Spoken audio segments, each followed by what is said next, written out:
시편 147편 1절로부터 6절까지 말씀을 제가 읽겠습니다. 할렐루야. 우리 하나님을 찬양하는 일이 선함이요 찬송하는 일이 아름답고 마땅하도다.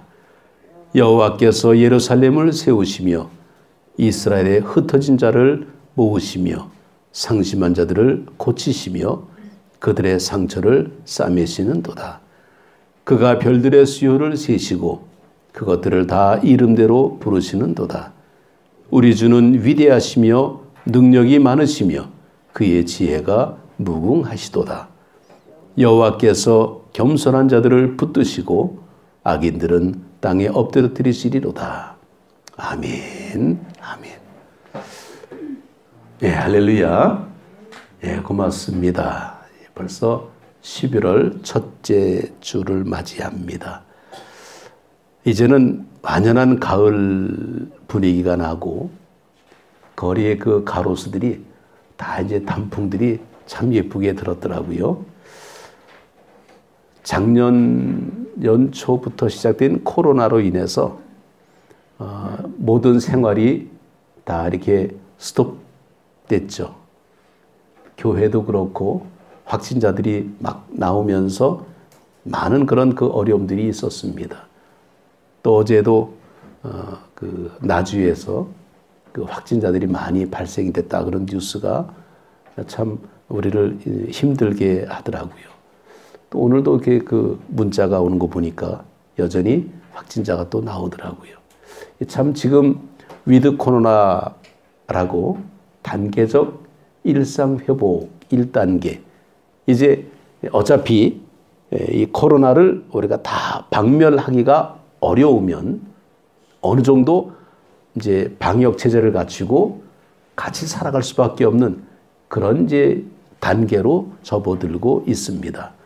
그러다 보니까 이제 코로나라는 것이 너무 익숙해지고 너무 편해지다 보니까 우리의 삶의 모습에서 어느덧 코로나가 빠지면 생활이 안 되는 이제 그런 분위기가 왔습니다.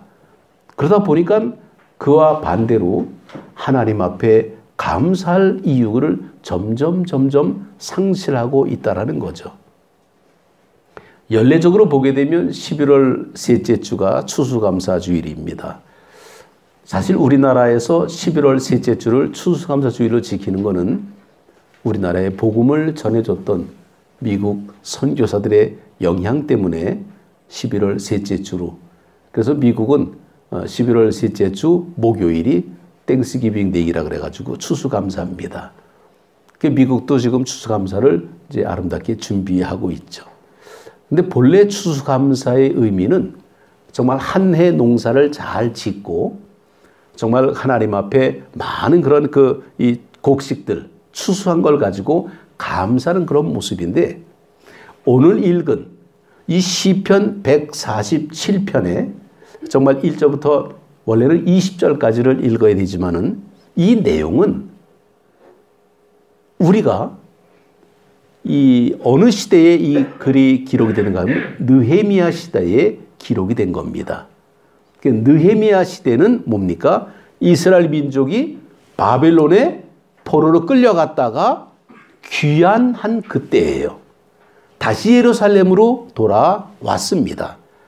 그때 정작 이 바벨론으로 이제 끌려가던 그 사람들은 대략 예루살렘에서 한 25% 정도가 잡혀갔다 그럽니다. 그러면 나머지 75% 정도는 어떻게 되느냐?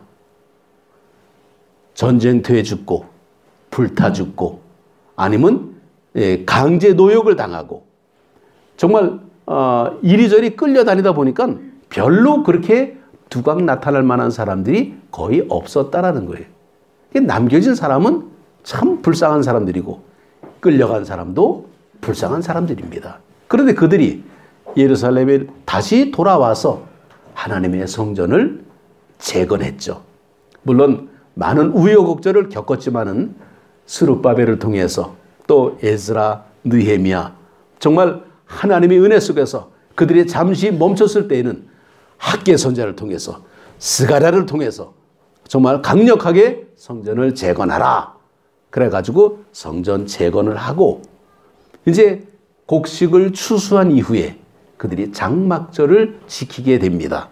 그 장막절은 우리가 말하면 추수감사죠. 바로 창고에 곡식들을 다 저장해 놓고 그리고 나서 하나님 앞에 감사하며 고백한 글이 오늘 이 본문입니다. 그러니까 분위기를 이제 조금은 알겠죠. 그래서 그들은 정말 그 거친 70년의 포로 생활을 마치고 어쨌건 구사일생으로 하나님의 은혜로 다시 귀환해서 돌아와 정착하고 정말 성전 재건하고 농사 짓고 그런 가운데에 하나님의 은혜를 감사하는 모습이 정말 첫 번째 고백되고 있습니다.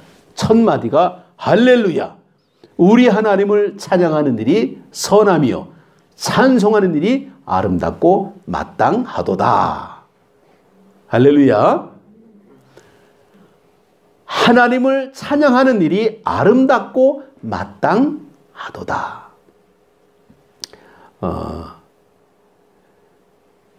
우리는 마땅하다라는 것은 지극히 정상적으로 행동하는 것을 마땅하다 이렇게 얘기합니다. 그런데 우리가 지금 마땅합니까? 정말 하나님의 선하심을 찬양하고 기뻐하고 즐거워합니까? 에이, 지금 코로나 때문에 지금 저 세지면 비상 걸렸는데 뭐.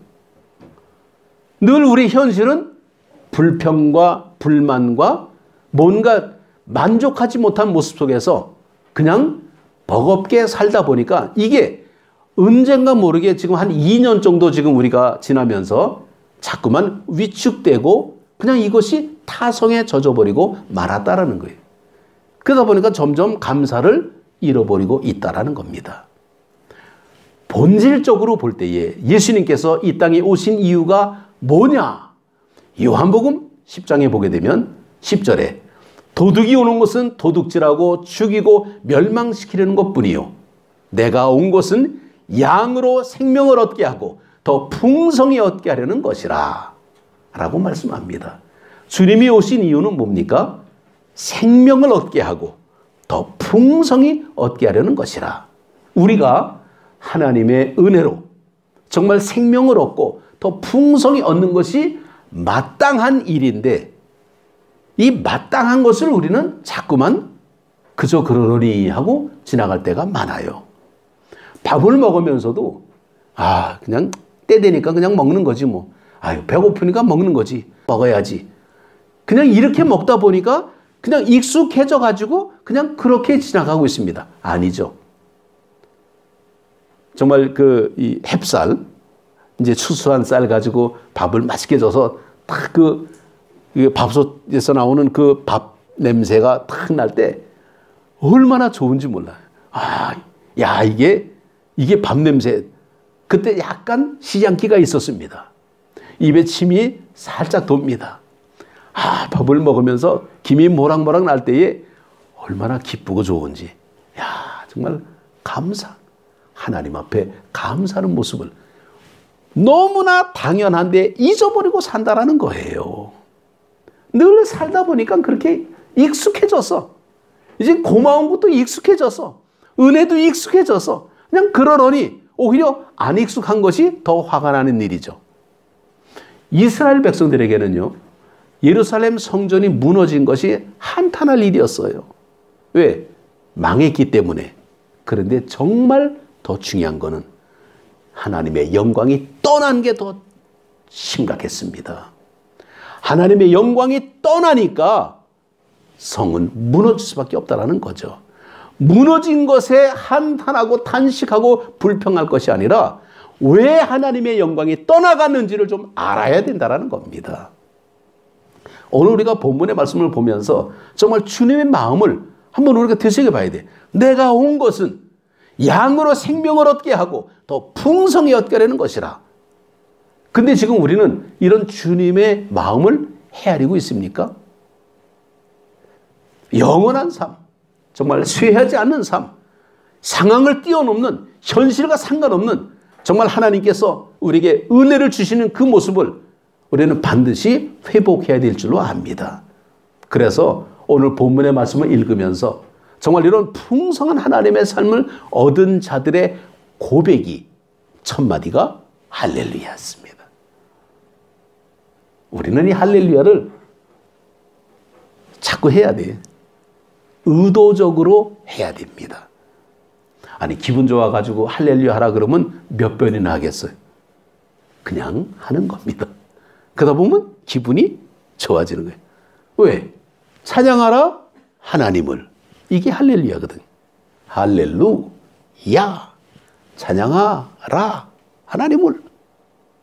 그러니까 내 마음이 찬양하라 찬양하라 하니까 나도 모르게 찬양하는 모습으로 우리가 바뀌어지고 있더라라는 겁니다. 근데 그렇지 않으면 할렐루야를 시작하지 않으면 할렐루야로 끝을 맺을 수가 없어요. 이 오늘 읽은 시편의 말씀이 마지막이 할렐루야로 끝나잖아요. 정말 이런 모습, 지금 이 코로나 상황 속에서 온 인류가 전혀 경험해보지 못한 가장 어두운 터널 같은 현실을 강제로 빼앗긴 우리들의 마음속, 정말 어쩌면 우리가 내 평생에 이런 지독한 바이러스는 처음 겪는다. 난 독감이 제일 무서운 줄 알았는데 독감보다 더 무서운 게 코로나19더라고요. 그러나 기억하십시오. 하나님은 실수하지 않으시는 분입니다. 하나님의 의도가 있고 하나님이 계획이 있습니다. 정말 새가 날아갈 때에 여기 그 뒤에 그 소나무가 좀 있고 그러다 보니까 이 근처 새들은 다 여기 한 번씩 왔다 갔을 거야 아마. 별별 새가 다 와. 뭐 새 소리 듣다 보게 되면요 희한한 새도 있어. 그런데 분명한 것은요 새라고 다 나는 게 아니더라고요. 얕이 나는 새들이 있더라고요. 높이 나는 새가 있더라고요. 우리는 이왕 하늘을 나를 바에는 높이 나르시기 바랍니다. 그래야 멀리 볼 수가 있잖아요. 참새같이 그냥 여기서만 짹짹짹짹짹짹 그러고 돌아다니면요 미래를 볼 줄을 몰라. 근데 종자가 달라. 높이 나르는 새는 독수리입니다. 독수리는 자기가 날아가는 것보다는 바람을 타고 올라가는 거예요. 상승기를 타고 올라가야 되는데 그것이 때로는 누구에게는 환난이요 어려움이요 시험으로 보이지만은 독수리에게는 기회요 찬스입니다. 할렐루야. 똑같은 상황도 누구는 즐길 줄 아는 사람이 있고요. 누구는 거기에 대해서 스트레스 받는 사람이 있어요. 신앙생활에 스트레스 받지 마시기 바랍니다. 그냥 기쁘게 그냥 살아가는 겁니다. 주님께서 십자가상에서 죽으시기 전에 하신 말씀이 있죠. 덜 이루었다 그랬습니까? 다 이루었다 그랬습니다. 모든 걸 다 이루셨습니다. 그러면 뭡니까? 다 이루셨으니까 우리는 이미 해답이 있다라는 거예요.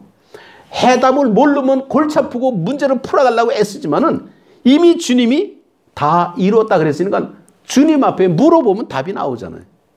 이걸 기도라고 봅니다. 주님이 다 해결하셨어요. 내가 해결하려고 그러니까 어렵죠. 정말 주님께서 우리의 삶에 개입할 때에 건성으로 그냥 툭 치고 지나가시는 분이 아니에요. 우리 마음속을 꿰뚫는 분입니다. 그리고 간섭할 때에 아주 깊이 간섭하시는 분이. 우리는 그 주님의 간섭에 우리가 순종해야 됩니다. 근데 주님의 간섭하면 뭡니까? 귀찮아해. 거추장스러워. 아이 주님 잠깐만 내가 할게요. 아이 뭐 교회 내가 알아서 갑니다. 그러고 안 가. 주님이 개입할 여지가 없는 거예요. 뭔가 언어라는 거는요 소통이 되려면 접수가 돼야 돼. 그래야 귀에 들어옵니다. 근데 일단 차단해버려. 일단 내가 필터가 딱 막아버려. 원하고 듣고 싶고 내가 좋아하는 것만 골라다 보게 되면요 우리는 영양 불균형을 이루게 됩니다. 신앙은 신실하신 하나님의 손길을 더듬어 찾는 거지 있을 것을 바라보면서 감사하는 게 신앙이 아닙니다. 그건 우리가 기대라 그러죠. 감춘 것을 발견하는 것이 감사가 아닙니다. 정말 자기 자신을 치유해 주시고 자기 자신의 백성들의 필요를 채워주시고 하나님은 축복을 주시는 하나님을 찾아내는 것이 신앙입니다. 그러니까 우리는 신앙을 어떤 상황 속에서도 우리는 감사할 수 있는 것이 신앙생활의 가장 기본이라고 볼 수 있어요. 우리는 요즘 좀 힘든 일이 좀 이렇게 생기게 되면 원망과 분노가 먼저 앞설 수가 있습니다. 오늘 시편의 말씀을 볼 때에 사실 1절의 말씀을 우리가 할렐루야 우리 하나님을 찬양하는 일이 선함이요 찬송하는 일이 아름답고 마땅하도다. 그리고는 그 이유를 쭉 나열한 게 20절까지 나온 거예요. 먼저 결론이 탁 던져지고 그러고는 왜 찬양해야 되는지 왜 감사해야 되는지 그 말씀이 기록되고 있습니다. 우리는 상처가 생기게 되면 상처가 정말 이게 왜 상처가 생겼지? 상처 사이즈를 보고 이게 얼마만큼 다친 거야? 상처의 깊이를 보고 그리고 우리는 골똘하고 고민하고 안타까워합니다. 그러나 상처가 골몰든 상처 부위가 좀 크든 치료받으면 해결되는 거예요. 우리는 상처 보고 힘들어하지만은 상처를 치유하시는 하나님을 기억해야 됩니다. 사이즈를 보고 우리는 그냥 아이고 이거 어떻게 해 할지 몰라도 하나님은 뭘 어떻게 해? 금방 해결해 주시는 하나님인 것을 우리가 발견해야 됩니다. 이게 우리가 주님의 능력이라고 우리가 보는데 시편 147편의 말씀을 보면서 왜 그들이 찬양을 할까라는 거예요. 하나님의 때는 반드시 올 때가 있습니다. 중요한 것은 시작이 있으면 끝이 있다라는 거예요. 그게 알파와 오메가입니다. 전도서 3장에 보게 되면 범사에 기한이 있고 천하만사가 다 때가 있다라고 말씀하는 거예요. 기한이 있다라는 겁니다. 기한. 정해진 기간을 말하는 거예요. 우리는 그게 언제지 모르기 때문에 불안한 거지 하나님은 기간을 알고 계시더라고요. 전지하신 하나님의 모습. 그래서 우리는 전도서 3장을 보게 되면 그렇잖아요. 날 때가 있고 죽을 때가 있고 심을 때가 있고 심을 것을 뽑을 때가 있고 뭐 죽일 때가 있고 치료할 때가 있고 이 많은 그런 때가 있는 이 모습을 우리가 볼 수 있습니다. 우리가 고난에 처해진다고 우리가 잊혀짐과 버려짐에 대한 어떤 두려움이 있다면 우리는 자꾸만 질문을 하게 됩니다. 그러니까 어렵고 힘든 일 생기면 자꾸 질문하게 돼. 이 고라 자손도 마찬가지로 시편 42편 5절에 보게 되면 어찌하여 내 속에서 불안해하는가. 그들은 하나님 앞에 철저하게 충성하는 사람으로 바뀌어진 사람들이었어요. 정말 복을 받은 사람들. 그런데 그들도 어려움에 처하니까 제일 먼저 하나님 앞에 불만을 이 고난을 자꾸만 토로합니다. 내가 어찌하여 낙심하며 어찌하여 내 속에서 불안해하는가라고 탄식하고 있습니다. 하나님이 함께 하신다라는 이 상징, 이 성전의 무너짐을 우리가 봤을 때에 이스라엘 백성들이죠. 그들은 왜 무너졌는지를 찾아봐야 되는지 무너진 것에 대한 안타까움만 토로하고 있었다는 거예요. 결과만 가지고 우리가 모든 것을 판단하려고 그러게 되면 우리는 굉장히 힘든 인생을 살게 됩니다. 우리는 과정도 우리가 봐야 될 줄 압니다. 우리가 그 율법이라 그러는 성경의 율법 그러면 5권을 얘기하고 있어요. 성경 이걸 토라라 그러는데 히브리 말로 창세기, 출애굽기, 레위기, 신명기. 뭐가 빠졌죠? 민수기가 빠졌잖아요. 창세기, 출애굽기, 레위기. 그리고 민수기요. 그리고 신명기입니다. 민수기는요. 본래 뜻이 영어로 넘버, 숫자라는 뜻입니다. 하나님은 우리를 철저하게 숫자 기억하고 계시다라는 것을 우리는 볼 수 있어야 됩니다. 정말 이 47편 147편 2절에서부터 5절까지 보게 되면 이런 말씀이 나옵니다. 여호와께서 예루살렘을 세우시며 이스라엘의 흩어진 자들을 모으시며 상심한 자들을 고치시며 그들의 상처를 싸매시는도다. 그가 별들의 수요를 세시고 그것들을 다 이름대로 부르시는도다. 별들의 수요를 세시고 그것들의 이름을 부르고 계시다. 별이 몇 개입니까? 알 수가 없어요. 우리는. 밤하늘의 별 숫자를 어떻게 셉니까? 그런데 하나님은 그 이름을 하나씩 하나씩 부르고 계시다라는 거예요. 이스라엘 민족이 몇 명이야? 우리는 모릅니다. 그러나 하나님은 다 숫자를 세우고 계셔. 그게 민수기예요.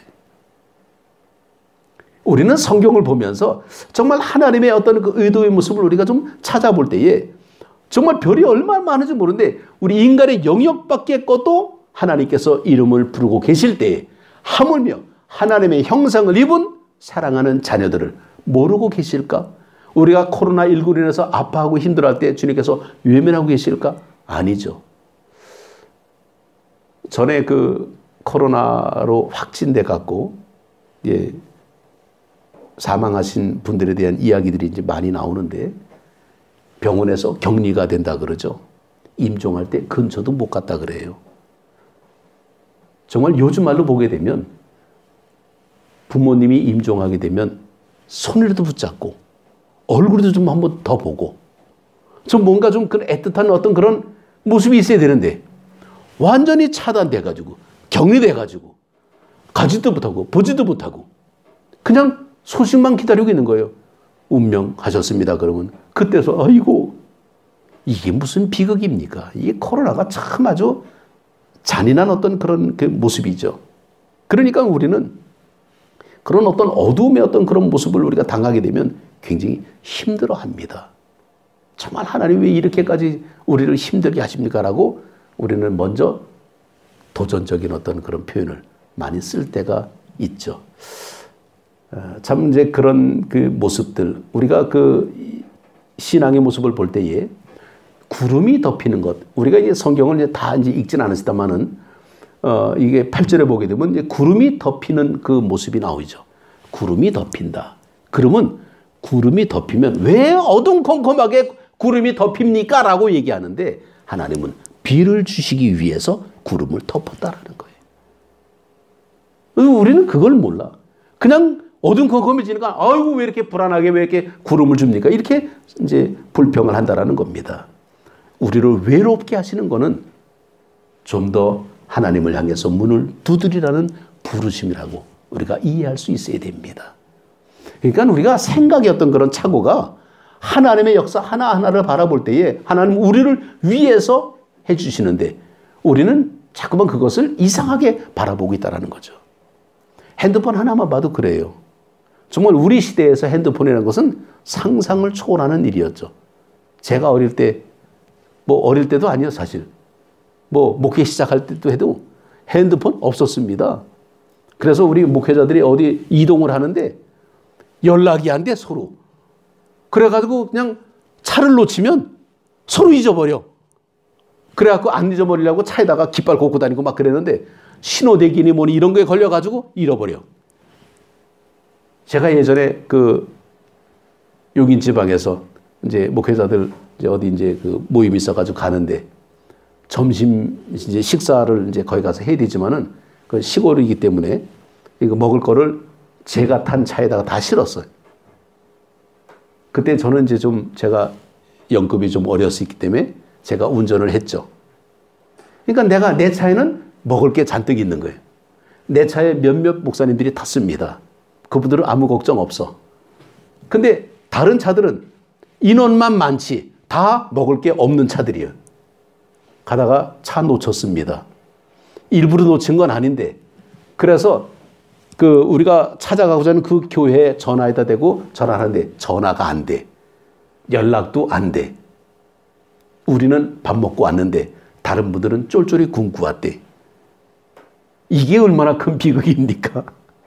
그래서 그때 하는 말이 차를 잘 타야 된다. 우리는 그때 그랬어요. 지금 같으면 핸드폰이 있으니까 어림없죠. 어디로 와라. 내비게이션 있으니까 어디로 가서 만나자. 1차 집결지, 2차 집결지 착착착 나오는데 예전엔 참 단순했어요. 그런 거 생각 못하고 차에다가 깃발만 꽂고 저 깃발 놓치면 안 된다 그래고 열심히 따라가는데 신호대기니 뭐니 이런 게 걸려가지고 자꾸만 놓치다 보니까 골목길에서 놓쳐버린 거예요. 어느 골목인지 기억이 안 나. 그런 거예요. 근데 그때 핸드폰이 나올 때 제일 처음에 삐삐인가 뭔가 그게 나왔어요. 얼마나 좋아요. 그냥 삐삐만 치면 전화하면 그냥 다 연결이 되니까. 삐삐 다음에 아마 CT폰인가 그렇게 나왔을 거예요. 삐삐는 받기만 하고 CT폰은 보내기만 하고. 그러다가 이제 핸드폰 이제 나왔는데 핸드폰 처음에 나올 때는 좀 굉장히 컸어. 셀룰러폰. 이따만 해갖고 무전기라 그랬어요. 그것도 얼마나 좋은지. 근데 지금은 뭡니까? 아주 그냥 쬐끔해가지고 호주머니에 쏙 들어가잖아요. 이게 뭐니? 핸드폰도 진화하고 있다라는 거예요. 핸드폰도 개발되고 있다라는 겁니다. 하물며 하나님이 우리를 사랑하시는데 옛날 방식으로 사랑하실까요? 업그레이드된 모습으로 우리를 사랑하실 겁니다. 하나님의 그 사랑의 모습을 업그레이드된 모습을 우리가 좀 찾아본다면 정말 하나님의 선하신 모습을 우리가 얼마나 감사할 수 있을까라는 거예요. 정말 주님의 말씀을 봅니다. 예레미야 29장 11절에 보게 되면 여호와의 말씀이니라. 너희를 향한 나의 생각을 내가 아나니 평안이요 재앙이 아니니라. 너희에게 미래와 희망을 주는 것이니라. 주님은 우리를 그렇게 사랑하시는데 우리는 자꾸만 재앙 쪽의 모습으로 생각하고 있어요. 코로나19가 재앙은 재앙이죠, 뭐. 그러나 그걸 통해서 또 다른 것을 우리는 찾아가야 됩니다. 불만하고 원망만 할 수가 없습니다. 하나님은 가장 선한 것을 우리에게 주시는 분입니다. 그래서 시편 140편 8절에 보게 되면 준비하신 하나님의 모습을 발견하게 되는데 8절에 그겁니다. 그가 구름으로 하늘을 덮으시며 땅을 위하여 비를 준비하시며 산에 풀이 자라게 하시며 들짐승과 우는 까마귀 새끼에게 먹을 것을 주시는도다. 들짐승과 우는 까마귀 새끼. 정말 자기 스스로가 먹을 것을 찾지 못하는 그런 들짐승들이죠. 그런데 그런 들짐승도 걱정하지 않고 산다 그러죠. 하나님이 돌보신다라는 겁니다. 그런데 하물며 우리를 위해서 핏값으로 사신 하나님의 자녀된 우리라서 정말 아끼지 않을 것이 무엇이 있을까라는 겁니다. 그래서 하나님 우리에게 복을 내려주셨다라는 거죠. 우리는 감사함으로 받으면 하나님께서 모든 것을 채워주십니다. 우리는 욥은 아니지만은 욥기서를 우리가 읽다 보게 되면 가장 크게 부딪히는 게 그거죠. 주신 자도 여호와요, 취하신 자도 여호와요. 과연 이런 얘기가 과연 고백될 수 있을까라는 거예요. 근데 따지고 보게 되면 우리가 아무것도 없었어요, 사실은. 우리는 빈몸이었습니다. 그런데 지금 굉장히 많아. 그리고 갈 때 되면 빈몸으로 가야 돼. 지난번에 제가 어느 목사님 그 가족 사진을 봤는데 굉장히 많아. 근데 그 중에 목회자가 엄청 많대. 몇십 명이야. 와, 가족 사진이 그냥 대가족이더라고요. 정말 이게 4대가 이렇게 찍었던가 아마 그래요. 그 왕 할아버지, 그 다음에 그 밑에 할아버지, 그 밑에 아버지, 손주, 뭐 이렇게 쭉 나오는데 아주 그냥 대가족이 찍었습니다. 풍성한 하나님의 은혜의 모습이죠. 옛날에 그런 TV 프로가 있었지 않습니까? 장수만세 그래가지고 가족들 다 나와서 대가족을 이뤄가지고 그 중에 가장 오래된 증조 할머니 뭐 그냥 그러면 이제 상 주고 막 그런 프로가 옛날에 있어요. 장수만세. 근데 요즘은 그런 프로가 좀 없는 것 같아요. 애들이 또 우량아 대회도 있었잖아요. 우량아 대회. 우리 애들 키울 때 또 우량아 대회 있어가지고 그냥 그때 우승하면 분유 공짜로 줬나 아마 그래. 요즘 시대는요 정말 하나님의 은혜로 삽니다. 정말 모든 것이 다 하나님의 은혜의 모습인데 하나님께서 우리를 위해서 하늘을 덮으시고 땅을 위해서 비를 준비하시고 산에 풀이 자라게 하시고 들짐승과 우는 까마귀 새끼에게 먹을 것을 주시는도다. 정말 하나님의 은혜가 아닐 수가 없죠. 그래서 이 모든 것을 통틀어서 볼 때에 이 시편 기자는 할렐루야 하고 시작하는 거예요. 여호와는 선하시고 정말 하나님을 찬양하는 것이 마땅하다. 이게 우리의 고백이 되어야 됩니다. 조금 삶이 좀 힘들고 어렵지만은 그래도 하나님은 우리에게 힘을 주시고 기회를 주실 것입니다. 우리가 못 찾아서 그렇지. 근데 우리는 조바심이 날 때가 있어. 그러나 그때는 우리가 몰라. 그러나 기간은 있습니다. 하나님은 다 때가 있는 거예요. 때가 되면 다 되겠죠 뭐. 우리 왜 애들 가르칠 때 그러잖아요. 정말 야 얘가 그냥 아무리 가르쳐도 얘가 그냥 도대체 이해를 잘 못해. 그런데 학교 가다 보니까 금방 배워. 금방 또 실력이 드러나요. 더 잘해 어떨 때는. 그런 거 보게 되면 기분이 좀 흐뭇하지 않겠어요? 아이들 잘하는 모습을 보면서도 부모가 기쁨을 느끼는데 하물며 전능하신 하늘 아버지께서 우리가 잘하는 모습 보게 되면 얼마나 기뻐하실까라는 거예요. 근데 잘하는 모습이 내가 우수하게 내가 무슨 뭐 특별하게 뭘 잘해갖고 잘하는 게 아니라 한 가지. 부모 말 잘 들으면 그게 잘하는 거예요. 그렇지 않습니까? 머리 아무리 똑똑하면 뭐해? 부모 말 안 들으면요. 아주 그냥 골칫덩어리요. 그냥 말썽쟁이고. 근데 조금 공부 좀 못하면 어때? 그냥 말 잘 듣고 그러면 그게 더 착하지 않습니까? 그렇다고 뭐 머리 나쁘라는 건 아니지만은 다 때가 되면요. 더 우수하게 해. 제가 그 신학교에서 배운 얘기가 있어요. 신학대학교에서 우승한다고 1등 수석한다고 목회 잘하느냐? 아니더라고요. 신학대학교 다니면서도 좀 못된 짓 하는 신학생들도 있었어요. 그러니까 졸업은 했어. 어쨌건 학점은 따가지고 목회 진짜 잘해요. 참 그 하나님의 은혜가 기가 막혀 그냥. 강의 시간에 그냥 열심히 교수님은 가리키는데 안 보여. 땡땡이 쳤어. 저 당구장 갖고 당구 치고 있어. 아니 신학생이 무슨 당구를 쳐? 근데 나중에 졸업하고 지금 보게 되면 큰 교회에서 훌륭하게 목회 잘합니다. 여러 사람들한테 존경받고 있어요.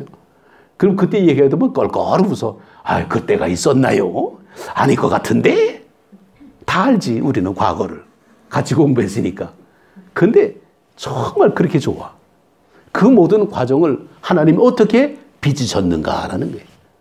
하나님이 가지치기도 하고, 전지치기도 하고, 뭐 그냥 뭐 가득 만들어 놓으면 하나님이 하시고자 하면 능치 못함이 없는데. 그래서 우리는 정말 이런 모습을 볼 때에 우리가 고백되는 것이 있어요. 그게 찬송가 288장입니다. 정말 이 찬송은 우리의 고백처럼 그렇게 느껴져요. 정말 예수를 나의 구주 삼고 그 찬송인데 그 후렴 부분이 이것이 나의 찬송이요. 간증이요. 이것이 나의 찬송일세. 근데 우리는 그냥 이것이 나의 간증이요. 이제 그렇게 나오니까 무슨 뭐 감사거리가 있든지 무슨 큰 은혜가 있든지 그렇게 얘기하는데 아닙니다. 이 영어 찬송이 있어요. 그 영어 찬송을 보게 되면 이것이 나의 간증이 아니라 This is my story. 내 이야기라고 나와요. 나 여기서 그냥 뿅 갔어요. 이것이 나의 이야기요. 이것이 나의 찬송이라. 이야기. 내 이야기가 하나님 앞에 감사라는 겁니다. 내가 나 된 것이 하나님의 은혜라는 거죠. 내가 잘 돼서 은혜가 아니라 나 된 것이 은혜라는 겁니다. 내가 병들어서 은혜가 아니라 병 자체가 은혜라는 거예요. 목회자 중에서도 코로나19 걸린 분이 있었어요. 제가 아는 선교사도 코로나19로 인해서 운명을 달리했습니다. 얼마나 안타까워요.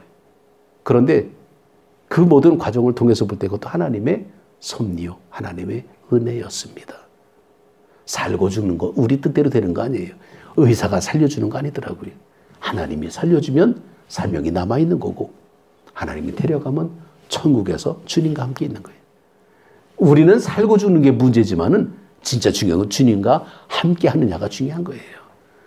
지금 여기서 하나님과 함께 하는 것도 중요하고 하나님 나라에서 하나님과 함께 하는 게 중요하고 이게 중요한 거지 지금 사냐 죽으냐 이게 뭐가 중요해.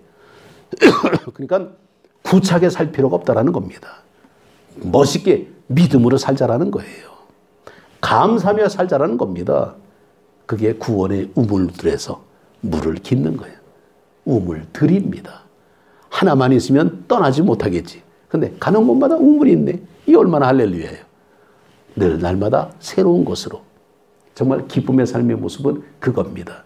지금 좀 어쩌면 지금 교회들마다 11월 달을 맞이하게 되면 큰 마음에 큰 짐들이 생겨. 왜냐하면 추수감사가 있거든.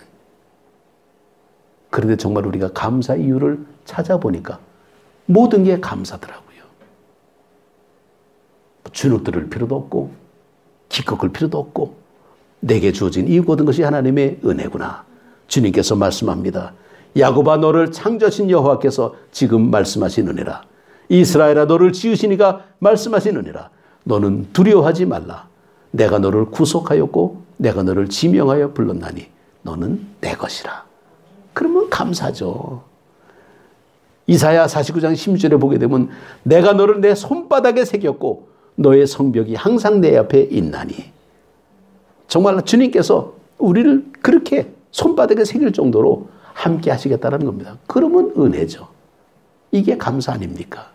뭐 멀리 계시고 가까이 계시고 이게 중요한 게 아니야. 함께 하시는 것 자체가 감사합니다. 미국에 있건 한국에 있건 이게 문제가 아니에요. 같이 있는 게 감사죠. 오늘도 우리는 이 감사 11월 달을 맞이해서 제가 느껴지는 게 뭐냐면 내가 정말 감사의 이유가 뭘까 찾아보니까 시편 147편이 팍 꽂히더라고요. 이야, 그래서 시작이 할렐루야입니다. 마땅하도다라는 겁니다. 이 마땅한 감사가 우리에게도 충만히 임하시기를 주님의 이름으로 축복합니다.